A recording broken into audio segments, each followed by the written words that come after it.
كات في صوت. مسكوزيه كان وي جو اجين؟ كات مسكوزيه على كيفك؟ على كيفك انت. في صوت. صوت شنو يبا؟ صوت طياره. لماذا تحب الجماهير متابعة أفلام الرعب؟ سؤال شغل الباحثين طويلاً. البعض قسم جمهور هذا النمط إلى 4 أنواع. الأول مهتم بتجربة مشاعر التوتر والإثارة، وآخر لديه فضول لمشاهدة طريقة موت الضحايا لا بل والاستمتاع بها. إن كنت من هؤلاء لا تخجل، فلست وحدك.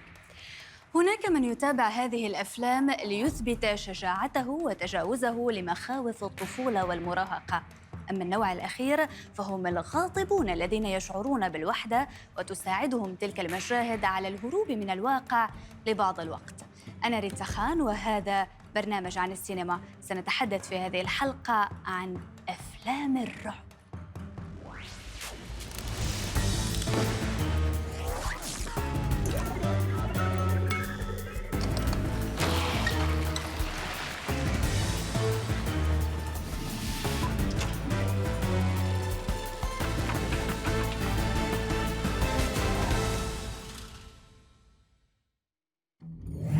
حين تطفأ الأنوار وتجد نفسك وحيداً أمام الشاشة مع هواجسك وتلك الأحداث المرعبة، ستنسى كل ما له علاقة بالحياة الحديثة من حولك، وسيتملكك خوف داخلي كبير. وتحت تأثير هذه الحالة يمكن أن تصدق الكثير. منذ البداية اكتشف صناع السينما تأثير التلاعب بذلك الخوف وقدرته على جذب الجمهور. فبعد عامين فقط من بدء العروض السينمائية قدم الأخوان لوميير عرضاً صامتاً لهيكل عظمي يرقص. وقام جورج ميلياس بإنتاج أول فيلم رعب في تاريخ السينما بعنوان القلعة المسكونة. تطور إنتاج أفلام الرعب ليصل إلى ذروته الفنية مع الحركة التعبيرية في السينما الألمانية والمتأثرة بأجواء ما بعد الحرب العالمية الأولى، ليكون عام 1920 شاهداً على فيلم The Cabinet of Dr. Caligari، والإبداع في استخدام الإضاءة والديكور بشكل جعل صرخات الفزع تتعالى داخل صالات العرض. تحاكين من انت؟ من هذه؟ شو تسوين هني انت؟ خلونا نطلع بسرعة من هون.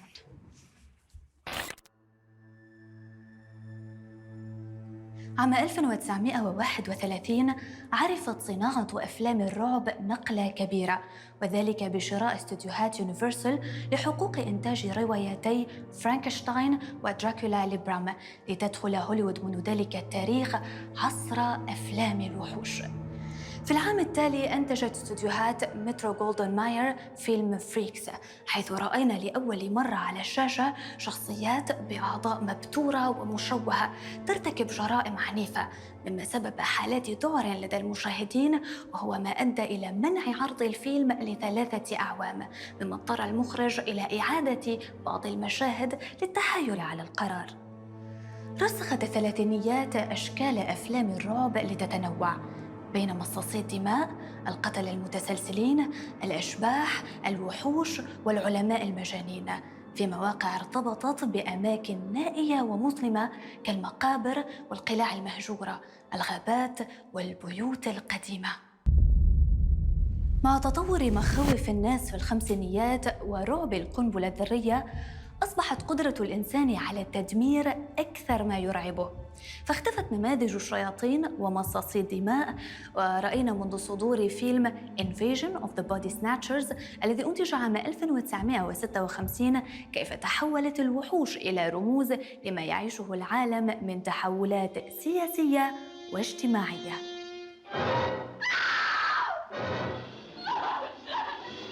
في الستينيات لجأ المخرج روجر كرومان إلى عالم الأديب الأمريكي إدغار ألان بو، وأنتج 8 أعمال مقتبسة من قصصه.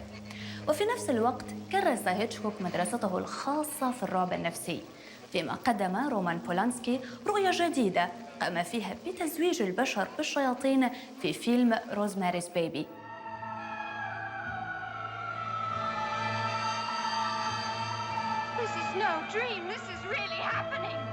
في في حين كان نجاح Night of the Living Dead سبباً في إطلاق سلسلة أفلام عن الزومبي.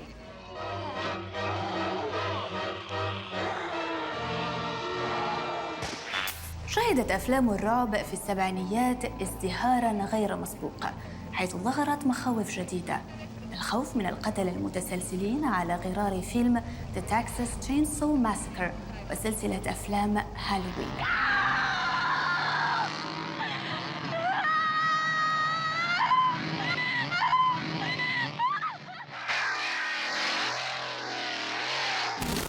الخوف من الشياطين الساكنة لأجساد البشر كفيلم The Exorcist.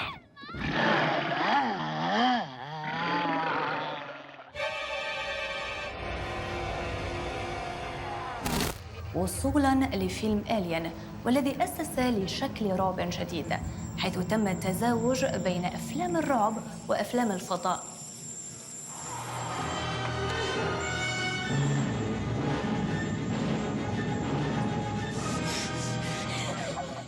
ثم لم تعد الأرواح الشريرة تسكن البشر فقط، بل أصبحت تسكن الدمى أيضاً. Started out small, like a hand or a leg was in a different position. Then its head was looking up instead of down. And then one day it was in a completely different room.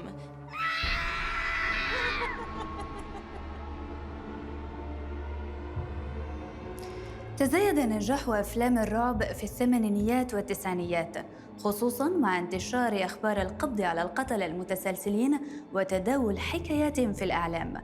ويكفي القول بأن 229 فيلماً تم إنتاجه في عام 1990. هذا الرقم ارتفع في عام 2000 إلى 358، ليصل بعدها ب6 أعوام إلى 874. وما زالت السينما مستمرة في إثارة مشاعر الفزع والخوف بشكل لا يمله الجمهور، ويجعل أفلام الرعب من أكثر الأنواع السينمائية تحقيقاً للإيرادات حتى هذه اللحظة. إذا كنت من محبي مشاهدة أفلام الرعب، فاذكر أسماء الشخصيات التالية: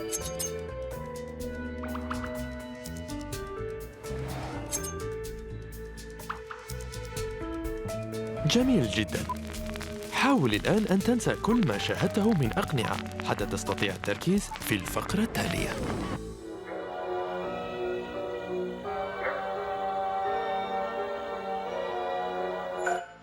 في فيلم هالوين الذي أنتج عام 1978، قدم المخرج جون كاربنتر درساً في استخدام الإضاءة لإضفاء أجواء مليئة بالترقب على الأحداث، ليسود ظلام في أغلب المشاهد كمسطن للخطر، ويسلط النور على وجوه الأبطال لإظهار مشاعر التوتر والقلق.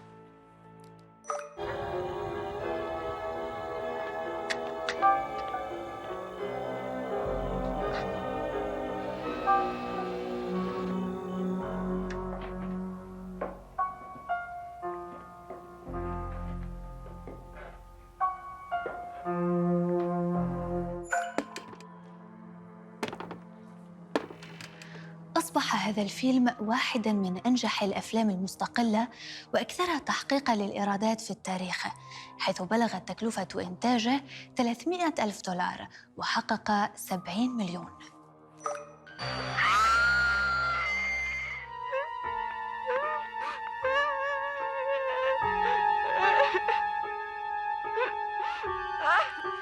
ينتهي هذا المشهد بتجاور نصف الشاشة المضيء على اليسار للبطلة الخائفة جيمي لي كيرتز، والقسم الآخر المظلم الذي ستخرج منه مفاجأة مدوية تثير الرعب في قلب جيمي وقلوب المشاهدين.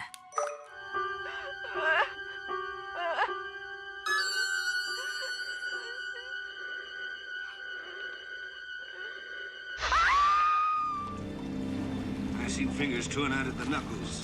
Old Siemens home's full of them. Hey, boy, give it to me a minute.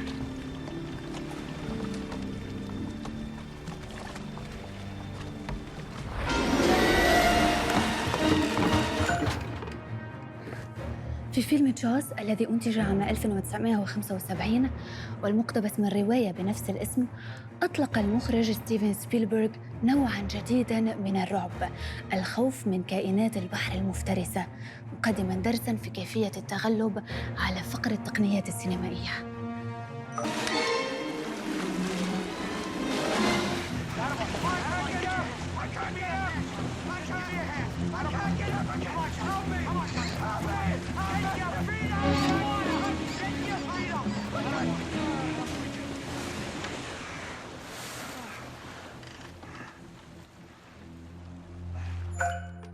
كانت موسيقى جون ويليامز أقوى أسلحة سبيلبرغ، حيث ارتبطت إحدى تيماتها بظهور سمكة القرش، ورسمت لنا صورة سماعية لمحاولة الفرار، ليتصاعد الأدرينالين في أجسادنا حتى لحظة الحسم وتمكن القرش من فريسته أو فشله في ذلك.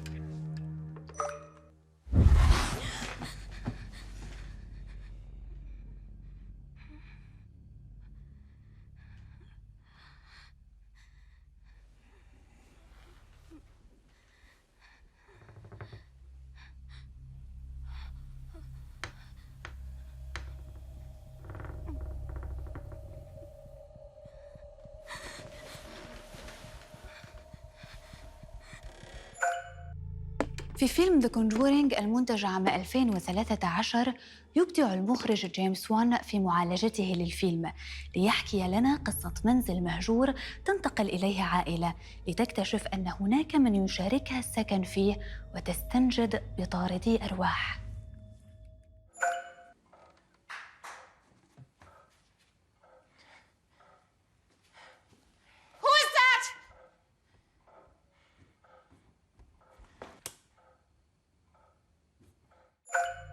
في هذا المشهد يستخدم المخرج حركة الكاميرا لتأكيد حالة الريبة والتوجس، حيث تتحرك خلف الشخصية ببطء لتشاركها في رحلة بحثها عن مصدر الصوت، وتزيد من إحساسنا بالاندماج معززة شعورنا بالقلق والخوف.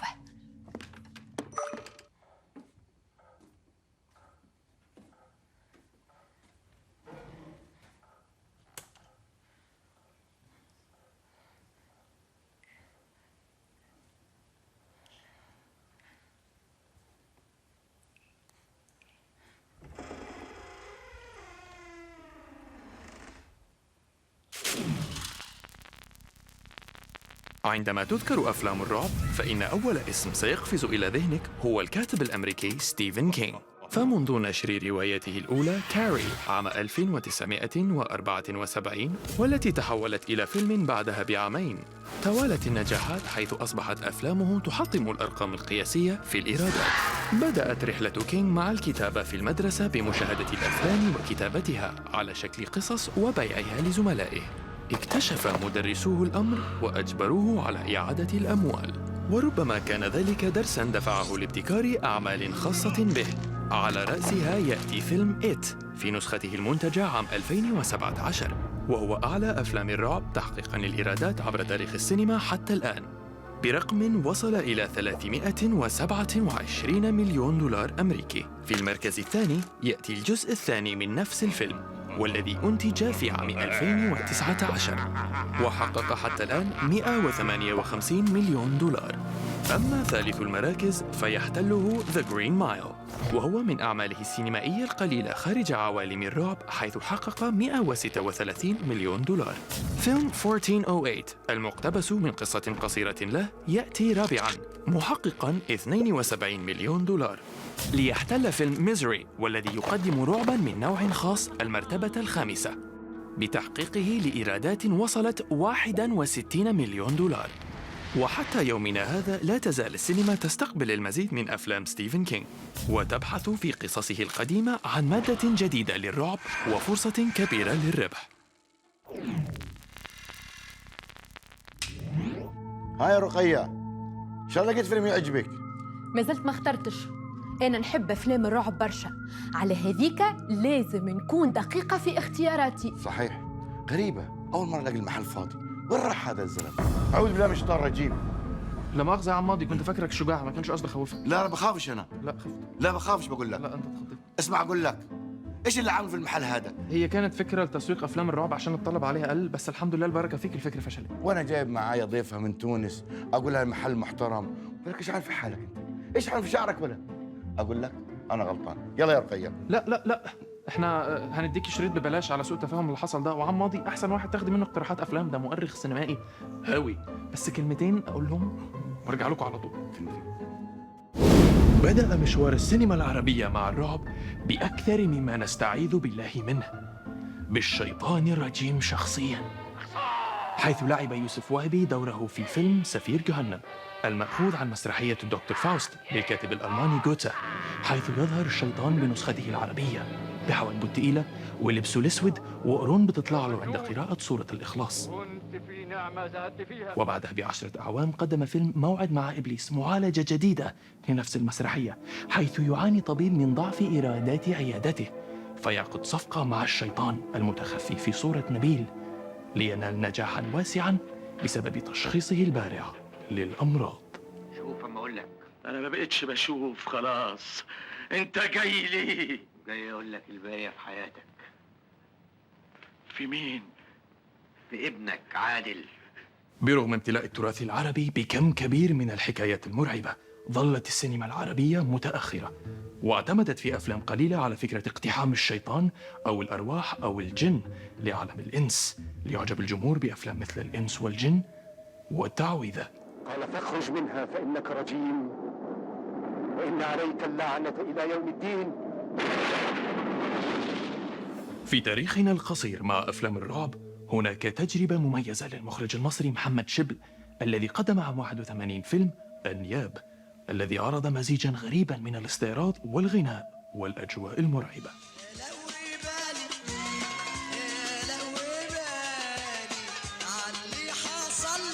هل هناك أكثر غرابة من أن نرى المطرب الشعبي أحمد عدوية وهو يلعب دور دراكولا مرتدياً أنيابه الشهيرة، بينما يأتي علي الحجار وحبيبته منى جبر ليطلبا منه المساعدة بعد أن تعطلت سيارتهما أمام بيته؟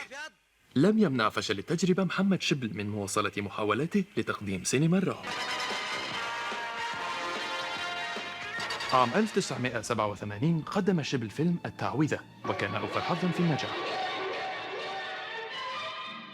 بعدها بعامين كان فيلم كابوس، ومن ثم غرام وانتقام بالسطور، لكنه فارق الحياة عن عمر ناهز 47 عاماً لتتوقف تجربته التي لم تخدمها الظروف الإنتاجية لتقديم سينما رعب عربية، كحال الكثير من المحاولات التي جربها غيره من المخرجين. ياسين إسماعيل ياسين على سبيل المثال قدم بعض هذه المحاولات التي غلب عليها الطابع الكوميدي أكثر من المرعب. أيوة يا فاتن. أنا مش فاتن يا ست سهير. أنت مين؟ تعرضت محاولات إنتاج أفلام رعب عربية للعديد من المعوقات، وأحدها كان الاصطدام بالرقابة، مثل ما رأينا في الفيلم اللبناني طلعت الشمس للمخرجة لورا العلم، حيث رفضته الرقابة، التي منعت أيضا الفيلم الأمريكي ذا نان بحجة أنه يمس الكنيسة كمكان للعبادة ويشوه صورة الراهبات. واجهت أفلام الرعب العربية أيضا العديد من الاتهامات بنشر الشعوذة والخرافات. لذلك مثلا كانت افتتاحية فيلم الإنس والجن للنجم عادل إمام والمخرج محمد راضي بآية قرآنية، لكن ذلك لم يمنع النقاد من مهاجمته واتهامه بنشر الخرافات. ثواني بس وخلص. ما هو هذا اللي مقلقني، يعني انت حكيت على قصة الرعب في الأفلام العربية الكل، وما حكيتش على فيلم قنديشة المغربي اللي تم إنتاجه سنة 2008. قنديشة هذا أخطر شخصيات الجن في التراث المغربي، أي ويحكي الفيلم على نيلة جعايدي، محامية دفاع كبيرة تحاول باش تحقق في قضية مقتل بنتها وتدخل في صراع مع الجنية قنديشة. ما أعرفهاش والله. وكيفاش تحب تعرفها وانت متمحور حوالين نفسك؟ هي بنت حتعميش حالك معاه، جايين لك هذا الشخص متحوحر حوالين نفسه، فيش فايدة منه أصلاً. متحوحر. طيب كيفاش تشتغل في محل يبيع في الأفلام السينمائية وما تكونش سمعت بالضجة اللي أثارها الفيلم واتهامات النقاد ليه؟ خلينا من فيلم قنديشة، كيفاش ما سمعتش بفيلم دشرة التونسي اللي تم إنتاجه سنة 2018؟ دشرة دي أشهر جنية في تونس. اللي دشرة بالعامية التونسية يعني قرية. ثواني بس أشيك المعلومة. يا بنت الحلال جايين لك، فيش فايدة منه، لا تزعجي حالك معاه، هذا إنسان.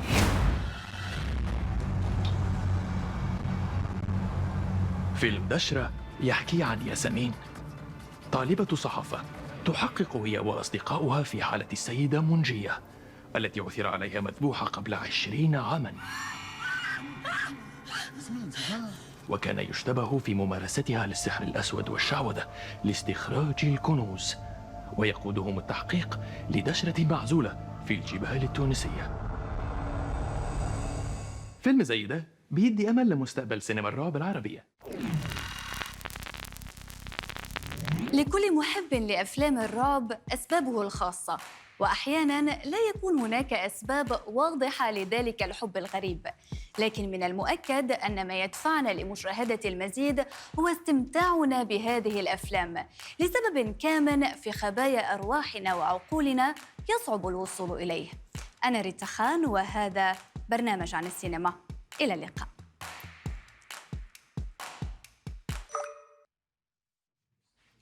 يا ريس اليوم بيقع مننا يا ريس.